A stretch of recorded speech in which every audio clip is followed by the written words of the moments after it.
안녕하세요, 나나TV 최정식 원장입니다. 오늘은 모든 분들이 사실 가슴 수술하면 좋은 결과를 받길 바라시는데 오늘은 그 조건에 대해서 알아보도록 하겠습니다.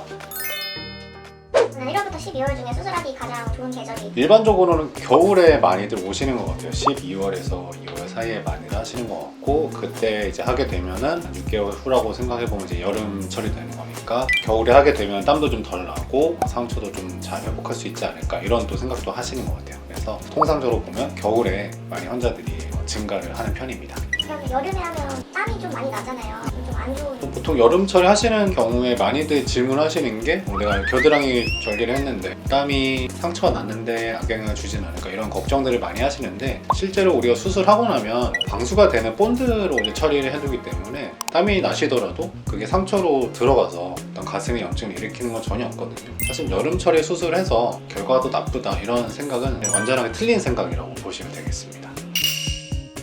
그러면 이제 좀 나이에 따라 결과 차이도 많이 나는 탄력이나 회복력 같은 게 회복력이라고 하면 두 가지가 중요한 것 같아요. 첫 번째는 내가 피부가 쉽게 늘어나는 편인가. 피부가 타이트한 분들 있잖아요. 막 피부가 좀 딱딱하고 잘 안 늘어나는 피부, 이런 분들은 예뻐지고 자연스러워지는 시간이 좀 걸리는 것 같고요. 두 번째는 컸었던 적이 있는 가슴이 좀 더 회복이 빠릅니다. 예를 들면 출산을 한번 했었다고 생각을 해보면 그 당시에 가슴이 좀 커지잖아요. 피부도 한번 늘어났었기 때문에 보형물에 들어갔을 때 좀 더 빠르게 보형물에 적응을 하고 쉽게 늘어나거든요. 젊었을 때 하면은 조금 더 빠른 회복이 되고, 40대, 50대, 60대 하면은 회복이 느리다. 이거는 저는 맞지 않는 얘기인 것 같습니다.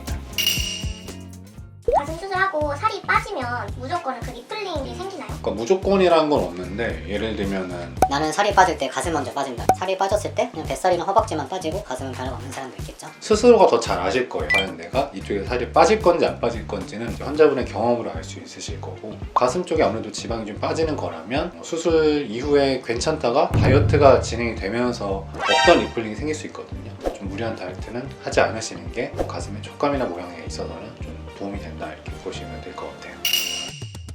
회복 기간은 최소 며칠 잡아야 돼요? 수술 다음 날부터 하실 수 있는 동작들은 산책, 운전하실 수 있고요. 간단한 샤워하실 수 있고, 사무직이다, 출근해야 된다고 하시면 월요일에 수술을 하셨다면 금요일쯤에는 가서 작업을 하실 수 있을 거고요. 팔을 좀 많이 쓰는 직업들이 있죠. 이런 미용사 있을 수도 있고, 카페에서 서빙을 한다고, 이런 분들은 보통 일주일 정도 쉬시면 출근이 가능합니다. 생리 전후 생리 기간에 가슴이 부풀어 있을 때 수술해도 괜찮을지? 전혀 상관없고요. 다만 이제 상담 오셨을 때 혹시라도 생리 기간이라서 평소보다 좀 많이 부어있는 상태라고 하시면 그것만 저한테 정보를 주시면 그거에 맞게 작은 사이즈겠구나 라고 생각을 하고 좀 더 보험을 크게 고를 수 있는 거니까, 생리 주기 때문에 수술을 미루거나 하실 필요는 전혀 없으세요.